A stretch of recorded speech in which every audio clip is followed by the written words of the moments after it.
It's Wednesday, November 4th, 2015, and this is KBIA's Views of the News. Our weekly roundtable on media behaviors comes to you from the Futures Lab studio at the Reynolds Journalism Institute. I'm Amy Simons, and here with me are Missouri School of Journalism colleagues Mike McKean and Earnest Perry. On our program this week, the battle of the social network stars. Twitter advertises hard during the World Series, only to get beat by Snapchat and Instagram. Fans of the podcast Serial are gearing up for Season 2, and this year they'll be able to find it on Pandora. We'll talk about the choice of the new distribution channel. And a change of format here on KBIA. After years of trying and months of waiting for regulatory approval, the classical music's moved up the dial, and news and talk reign on KBIA. And there's a lot more that hopefully we're going to get to as well, but we'll start with all of the back and forth between the Republican presidential candidates, CNBC, NBC, and the rest of the television networks. Maybe you watched the debate last week on CNBC. Maybe you didn't because, well, overkill. But it seemed this one packed a bit of a punch because some of the candidates didn't like the line of questioning and weren't going to take it anymore. Yielding this memorable moment, here's CNBC's Carl Quintanilla posing a question to Rand Paul. Senator Cruz, congressional Republicans, Democrats, and the White House are about to strike a compromise that would raise the debt limit, prevent a government shutdown, and calm financial markets. The fear of another Washington-created crisis is on the way. Does your opposition to it show that you're not the kind of problem solver American voters want? You know, let me say something at the outset. The questions that asked so far in this debate illustrate why the American people don't trust the media. This is not a cage match. And you look at the questions. Donald Trump, are you a comic book villain? Ben Carson, can you do math? John Kasich, will you insult two people over here? Marco Rubio, why don't you resign? Jeb Bush, why have your numbers fallen? How about talking about the substantive issues people care about? That was obviously Ted Cruz. Let me correct myself there. Well, it set off a bonanza of discussion. Were the questions fair, or did they show some kind of a liberal bias? Shouldn't a presidential candidate be able to weather anything thrown at them? Did the moderators control the discussion or cut off candidates and keep them from engaging with one another on the issues?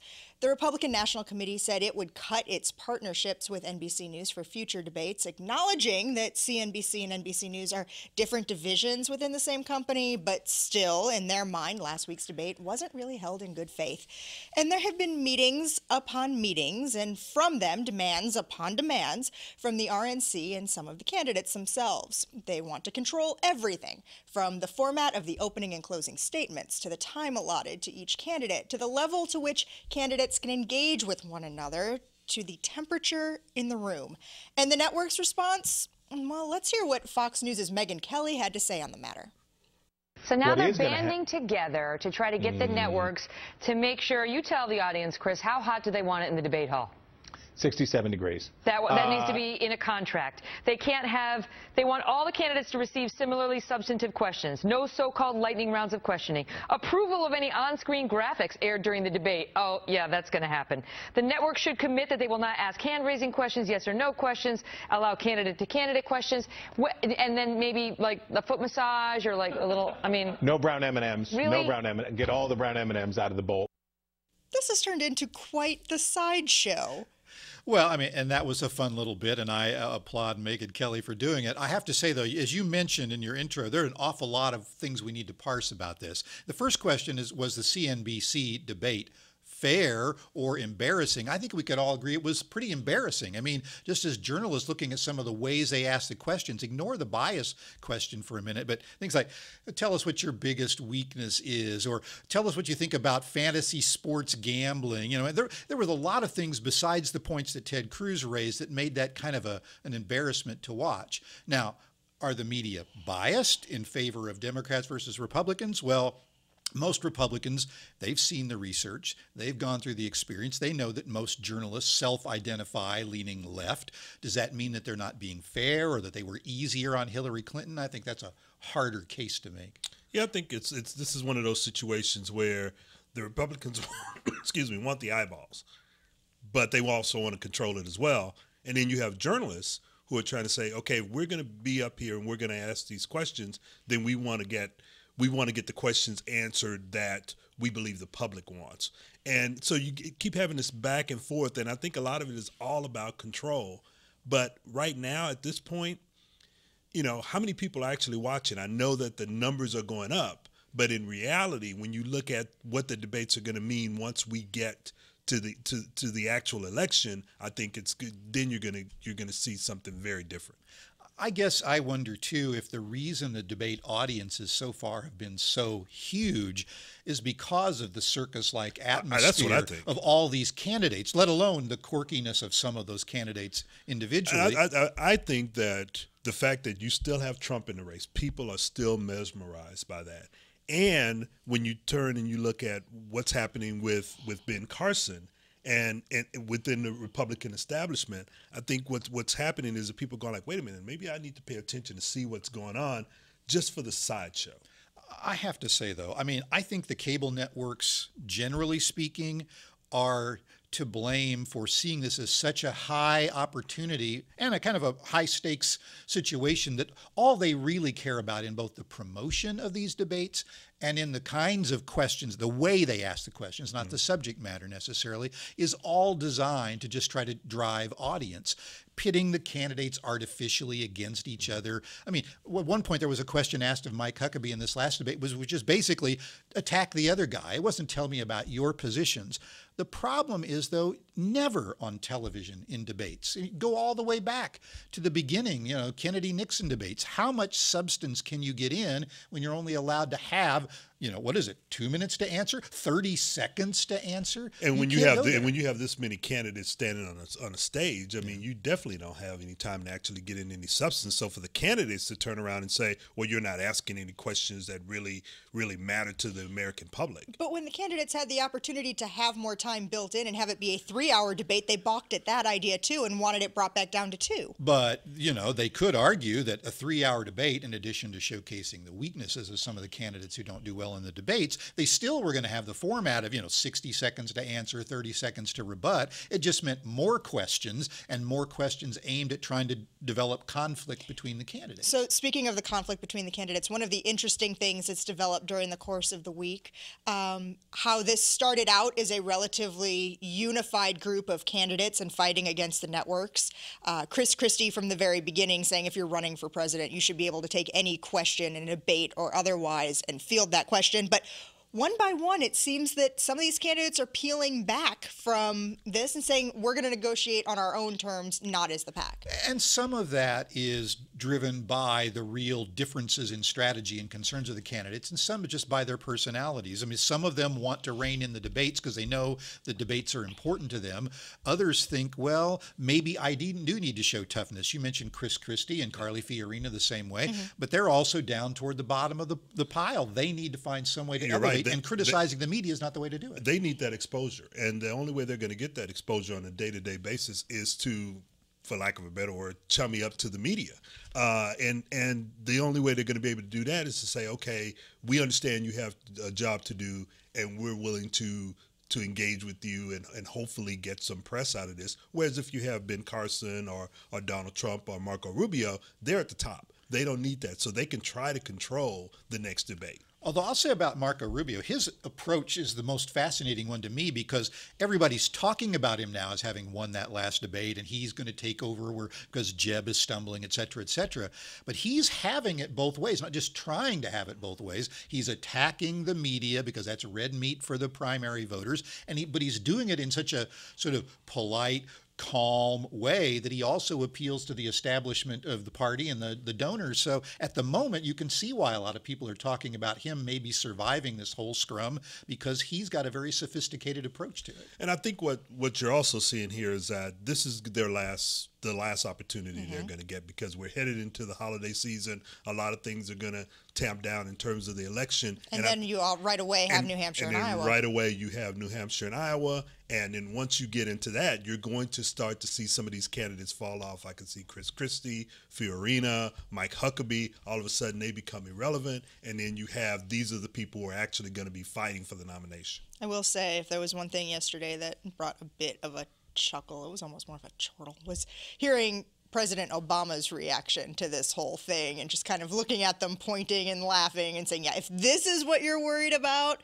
why should we be taking you seriously? If you can't handle this, you're not going to be able to get anywhere with Putin or with China or anywhere on the world stage. I laughed too, and I think he made a point that we pointed out that Christie and Free Arena agreed with that point. But I guarantee you, if there wasn't a prohibitive favorite in the Democratic primary with an open season and we had 10 candidates over there, the same kind of griping would occur. And you had this in 2008 when you had Obama and Hillary Clinton and Kerry and others. And Biden. And yes. So just as we're dealing with this with the Republicans now, we were dealing with the Democrats in 2008, and based on who's elected in 2016, we could be dealing with it in the future. But nobody thought we were going to have 14 Republican candidates. That's true. Well, I want to take a second to follow up on our discussion from last week about the cancellation of the Gamergate sessions at the South by Southwest conference because of safety threats.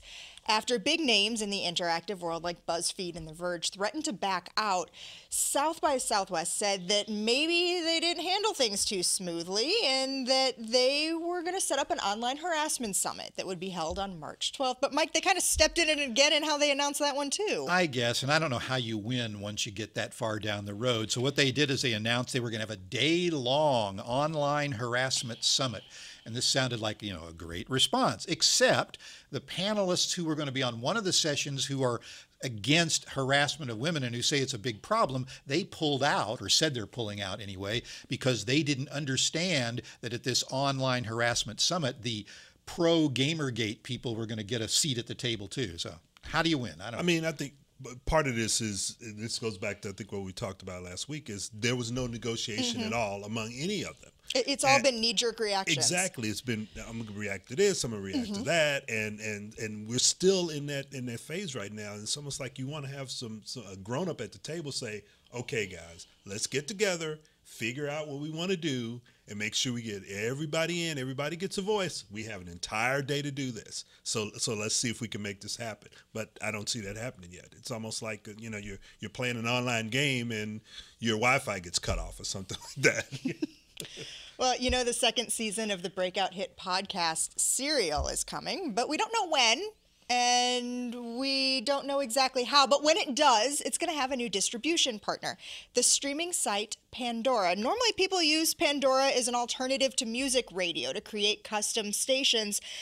Users have the ability to either upvote or downvote songs and develop something that is customizable. So how does podcasting fit into this? Well, in some ways, this announcement is both less and more than it seemed on the surface. I mean, it's less in that you're still going to get the Serial podcast through iTunes and other podcasting platforms. It's still going to be available for download on the Serial website. So how is this really different? Are people going to want to live stream it through Pandora that wouldn't have gotten it some other way?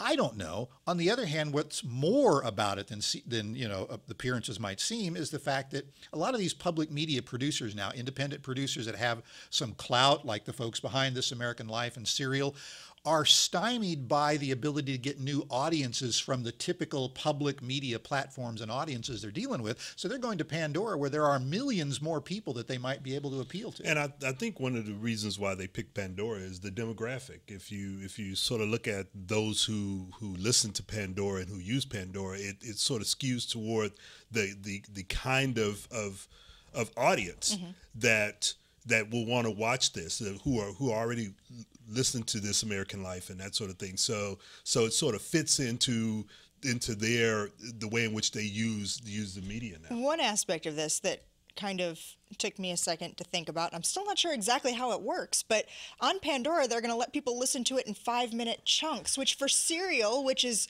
almost like a real-life crime drama that you'd be watching on TV, 5-minute chunks and skipping around, I'd think you'd miss out on a whole lot. Yeah, I got the impression from trying to read the fine print about what was announced that basically if you wanted to listen to the Serial episodes as they were created, yes, they were in 5-minute chunks, but one would automatically and seamlessly lead to the next one as long as you didn't try to interact with the content.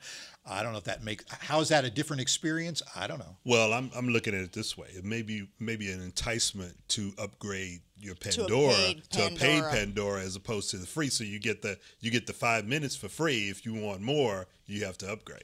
Or listen to a bunch of commercials before you get the next part. I mean, what's in it for Pandora is that they get to have ads running up against the serial podcast. None of the other distribution platforms get to do that. And if you're Pandora, I mean, their interest too. They're up against Spotify and iTunes, you know, with their new streaming service. So they're looking for ways to set themselves apart too. And this is not a bad idea. Well, and the free Pandora has a limit to the number of hours that you can listen to in a day or in a week, even with the ads. So if you're binge listening to Serial or some other similar product on Pandora, it might cut you off before you get to that point. I've got to say, too, before we get off this subject, I'm also really interested in the speculation this past week about who is going to be the subject of this next season of Serial. It apparently is going to be Bo Bergdahl, the Army sergeant who... Did he desert or was he captured? He came back later and now he's facing charges in the military for desertion and threatening the lives of the soldiers that went out looking for him. That's a much more contemporary subject for Serial than the last one was. So will that have the same sort of interest? I don't know. Okay, well, you remember that old competition show from the 80s, The Battle of the Network Stars? Well, I guess you could say we've reached the 2015 version of that, Battle of the Social Media Stars. Playoffs, baby! So on Sunday, Twitter ran a television commercial during the Royals-Mets game showing how quickly people are using the social network to create a shared experience around major sporting events and how athletes can get in on the act. But in 30 seconds, it showed more than a dozen tweets, making it nearly impossible to follow along. Mike, there's an interesting piece on our Links blog that talks about how the ad is actually a lot like Twitter. Too much going on, can't pay attention to it, can't comprehend it before it moves on. I mean, when you look at their primary competitors, especially on mobile devices now, like Instagram and Snapchat, they aren't as tightly focused and they're harder to use, frankly. If you're new to Snapchat, you can figure it out in about a minute. If you're new to Instagram, you can figure it out pretty quickly. Twitter has a learning curve, and so, you know, they're trying to figure out a way to put up content that is easier to use, more consumable, more millennial friendly. So I'm sorry about that, Ernest. Talk for a second about what we saw Sunday night in terms of how Instagram and Snapchat really set themselves apart during that final game of the World Series and in the celebrations thereafter. Well, so all three of these social media companies are now going away from just sort of the casual interaction or the user-generated content toward trying to curate content. And so if you looked at what Instagram is doing with its Explore pages, right, they've got video and they've got staffs of people who are sitting there and in real time are editing together all these different takes from people. And that's what Snapchat is doing too. So in some way, their content seemed a little more live, real, multi-perspective than some of the stuff that Twitter was doing. Yeah, I'm also wondering whether or not, you know, Twitter is, and I know they're concerned about the fact that their profits are flat and they're trending downward. And maybe this is one way to try to boost that. But the problem that Twitter is having is that it's still sort of stuck in that 140 character mode and it can't seem to figure out a way to get out of that. But it's text, so 140 characters and text have been the reason for Twitter for so long. They've allowed photos and links over the time and video, but they're not really known for any one of those things. And so they're going up against, like Instagram is all about visuals. They're going up against Snapchat, which is all about real time. You got to see it now because it's going away in 24 hours or it's going away after, you know, your friends see the image. And to me, that's kind of interesting too, because you've got this situation where you're basically saying, especially if you're Snapchat, see it before it's gone. That's kind of like the old broadcast model, right? Make an appointment to look at this stuff because it isn't going to be there for you to find it tomorrow or the next day. Are young people really interested in going back to the future for that kind of video model? I don't know. I mean, I think at this point, they're all trying to figure out what best works for them. And I think because Twitter was one of the first out there, it's sort of trying to recast itself or remodel itself in a way that's going to reach that generation.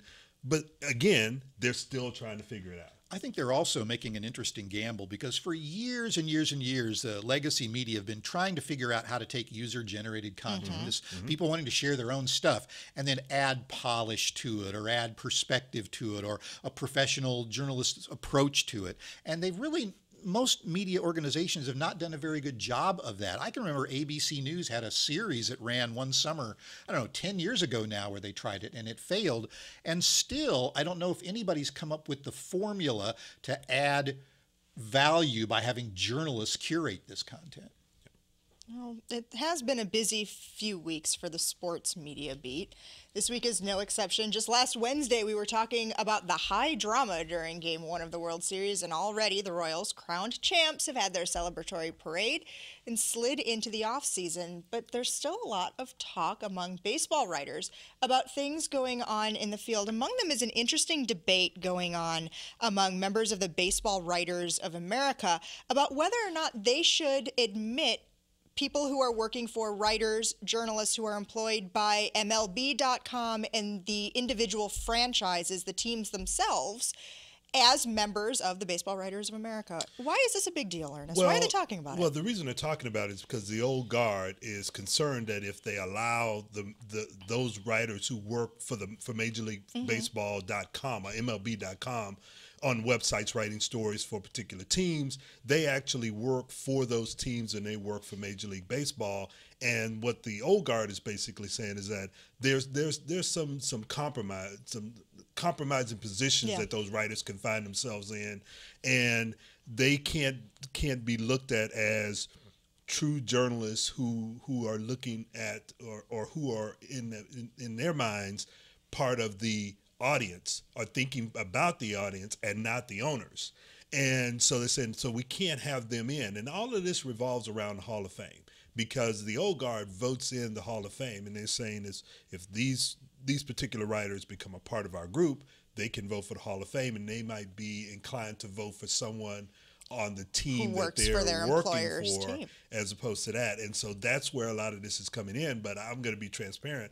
I'm one of those who says that no writer should be involved in the Hall of Fame, because they have they have issues with that as well. I mean, we as journalists should not be deciding who's in the Hall of Fame. That should be left up to the fans or some other criteria, but not journalists. Or the players themselves. Or the players themselves, yes. I agree with that completely. Another thing about it that really interests me is I can see at some level the old-timers saying, you know, that's kind of like having the spokesman for the various federal government agencies being in the White House Correspondents Association. Okay, I can see that. On the other hand, maybe it's my bias, most sports writers are just as much homers for their home teams as are the people who are covering it for MLB.com or their local team.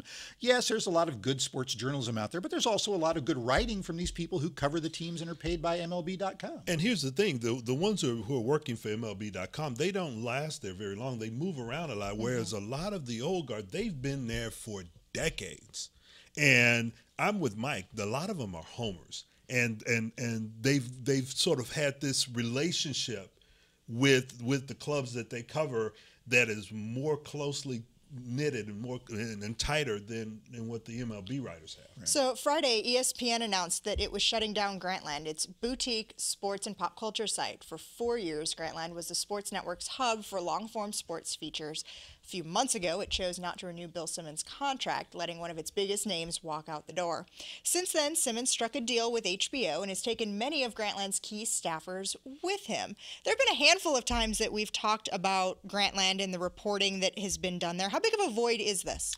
Well, this void has been there for a while. I mean, Grantland has not done very much since, I'd say, last spring. Okay. And so this, you could see this coming when Bill Simmons was, some say was fired, some say left on his own. When the separation occurred, that was pretty much the end of Grantland at that point, and it just took them a couple of months to basically come out and do this. The larger issue here is that this was the place where ESPN could say, yes, we're doing sports journalism, and yes, we're covering issues that transcend the scores, transcend the games. And now they don't have that. And I think a lot of it goes back to, and there's various stories on our Links blog about this, it goes back to the fact that they just didn't want to put in the money that was necessary to do that and to wait until they could build up the traffic and build up the audience that's necessary for that kind of And journalism. so HBO, which also is home to Real Sports with Bryant Gumbel, is now going to have the benefit of much of that Grantland staff. And I'd even some compare the Grantland or Simmons moving over to HBO kind of like Sesame Street. I mean, there's a place for where there are brands that have this premium content that people are willing to pay real money to be able to consume, and HBO is one of those. I'm not sure ESPN is. I mean, they are the sort of everyman sports network that we can all get our content right away, but are we going to pay them so much a month to get access to it? We are right now paying them $6.50 a month in subscriber fees on our cable bills. But fewer of us are doing that, as we talked about last True. week. And so, you know, with all those huge contracts, it's making it very difficult for ESPN to be in that business anymore. And HBO already has a track record of doing this with their Real Sports program with Brian. When Brian Gumbel went over there and they started that, that's where you see a lot of really good journalism that transcends sports and pop culture and all of those, which is what ESPN was trying to build with Grantland. And now they've sort of moved away with that and pretty much conceded it to HBO. Last week, when we bid you farewell, our program ended and the classical music played. Not tonight. The classical music has moved to KMUC 90.5, and there's now news and talk here on 91.3 around the clock. Here's our station's general manager talking to KUMU about the change. Prior to this conversion, if a student was working on a breaking story at 10 o'clock in the morning, you had to wait until 3 o'clock to put it on the air. Now, if it is a breaking story, we can go in and put it on right then, and it won't disrupt programming. So I, for one, am pretty excited about this. As somebody who has been raised and all my life been a news talk fan, it's filling a void for me that I maybe didn't have here in town before. Well, yes. I mean, I really started listening to public radio when I came here as a graduate student, and didn't quite realize that, you know, it was on all day until I moved back to Dallas-Fort Worth, and I was listening. So all the programs that a lot of the public radio stations around the country get throughout the day, we haven't had that. Now we're going to get that, and I'm really excited about that. I'm the old dog at the table here. I remember 29 years ago when Mike Dunn first came as GM, and I was joining the faculty. And since that time until now, he's been trying to find a way to get more news content on KBIA by having a separate station for classical. Finally made it happen. I think the more important thing, though, is not going to be necessarily whether or not there's an audience for some of the NPR and BBC programming, for example, that we haven't had, but whether we can also leverage all that extra time to get more local content. Because after all, KBIA has been on a real winning streak for a while now, producing some outstanding local content. Let's have more time for that too. I think it's going to definitely going to provide more opportunities for our students, and that's the key. Okay. Well, I'd like to thank you for spending the last half hour with us. That music means we're pretty much out of time for today. You can read more about all of the topics that we talked about on our links blog. That's under the Programs tab at KBIA.org. Like us on Facebook or follow us on Twitter. Our handle is @ViewsOnKBIA. These are all great ways to watch and listen to our program again, leave us comments or questions, see previews of what we'll be talking about next week, and more. Our thanks to RJI's Travis McMillan for directing today's show. Maya Jackson is our technical director. KBIA's Pat Akers is our audio engineer, and Sule is our associate producer. I'm Amy Simons. Be sure to join us again next week when we're back with you for another edition of Views of the News. For our KBIA listeners, stick around. Backstory is next.